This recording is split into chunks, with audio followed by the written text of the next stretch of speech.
Hi, this is Mark at Dingdong's Garden. This is Unknown Owensboro Fig. Unknown Owensboro is another one of our Mount Etna figs that we've already talked about this season because they're one of the first ones to ripen in our cool environment here. Another aspect of them is that they are pretty cold hardy. This Unknown Owensboro comes in a little bit later than our other ones, our other Mount Etna types, like Hardy Chicago or Macedonia Dark. But it's coming in front of some others that we have as well. And one of the ones that should ripen here in the next day or two is called Mavrasica.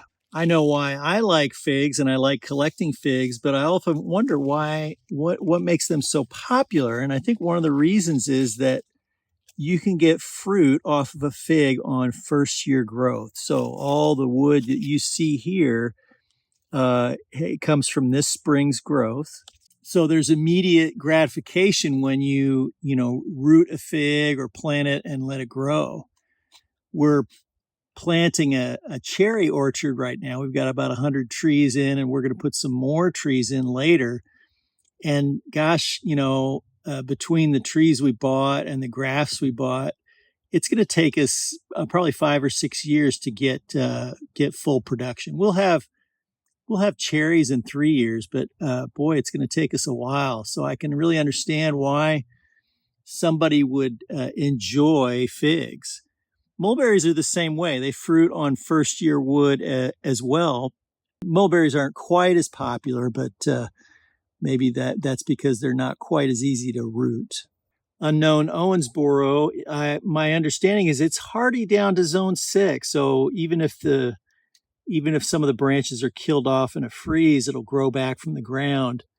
And even though we're really far north here, we're actually, I think, north of Maine is our latitude, but we're zone 8A.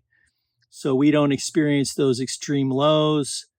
So this plant will do just fine for us here. I've got a couple figs here, but I'm going to go ahead and take this one because I think it's a little further along. And it's not super ripe, so the pulp might not be fully developed, but we'll go ahead and take a look anyway.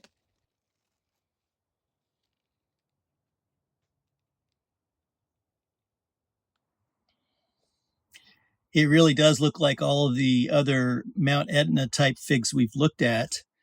And I really kind of enjoy this. This is kind of a little bit of expectation here. It's very pretty, like they all are. They're very pretty on the inside.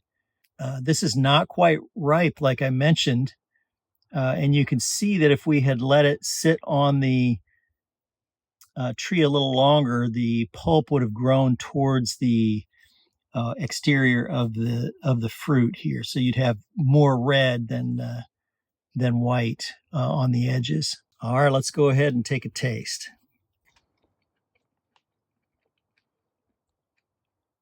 Very good fig. A mixture of tart and sweet, not like some of the light colored figs or the light interior figs that are only sweet. They're still great. They taste great, but they're only sweet. But this, you get a little more flavor to it. This is Unknown Owensboro. It's another Mount Etna type. For us here, that means it's early ripening and it's also cold hardy.